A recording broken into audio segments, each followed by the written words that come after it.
Hey, what's going on, guys? It's Alex from SipNo Tech, and tonight we are going to have a real talk about one of the most talked about Android smartphones this year, the Xiaomi Mi A2, and it's a follow-up to the surprise hit that was the Mi A1 in 2017, and it gives you more of the same Android One goodness. The Mi A2 is a mid-range phone running a Snapdragon 660 processor, and our model here has 4GB of RAM and 32GB of storage. That is a pretty decent combination for a phone selling at around $250, and a slight bump in power over last year's Snapdragon 625 on the Mi A1. What this means for you is that combined with Android One's stock Android experience, you are going to get a really slick operating Android Oreo experience you don't regularly get for phones in this price range. Yes, it is absolutely noticeable how much more effective Android is without a skin, especially in these lower price ranges. Now, other than the upgrade in the chipset, the Mi A2 also has a much more modern body than its predecessor. Where the A1 had a fat traditional 16:9 body, the Mi A2 has turned into a modernized 18:9 aspect ratio, and it looks and feels significantly more like a 2018 phone thanks to this change. It also makes it a little taller but easier to grip than the thicker A1. The screen is still a 1080p LCD panel, but with a now longer 5.99-inch screen. The 403 pixels per inch feels reasonable.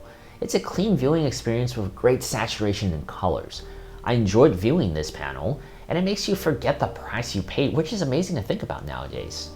Things are getting so good and so cheap, yet we are paying the most we've ever paid for the high-end part of the market. It's kind of crazy to think about. I don't really have much negative remarks to say about the A2. It performs solidly with only minor hiccups. The battery life is, however, its major Achilles heel. At its absolute best, I squeezed out nearly 4 hours of screen on time with only 8 hours a day.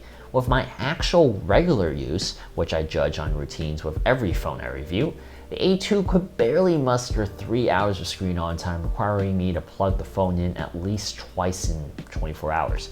That 3000 mAh battery just does not cut it.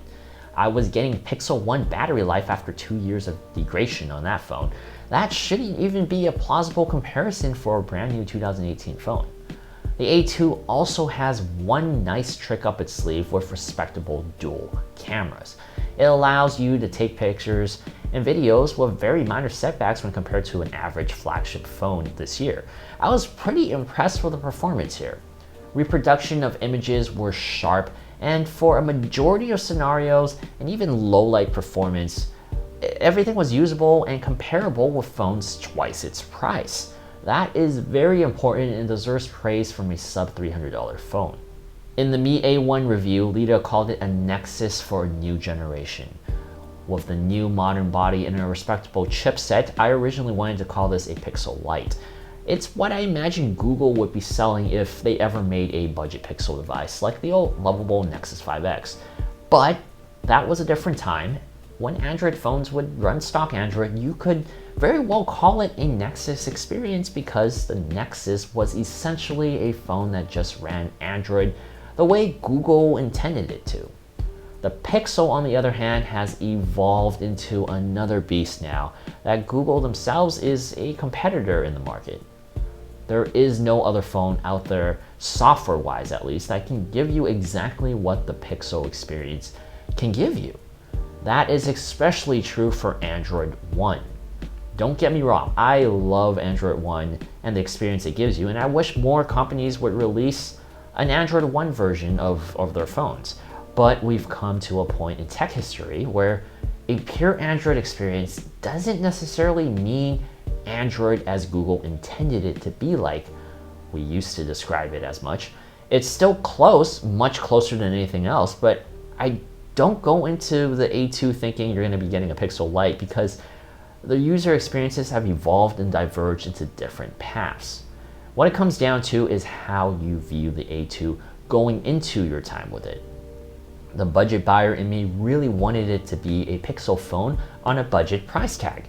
Whether that is a fair way to look at it is debatable, but I can't help but look at Android One phones in that way. Let me know what your thoughts are on the Mi A2 and of Android One, and we'll see you guys in the next video. Peace.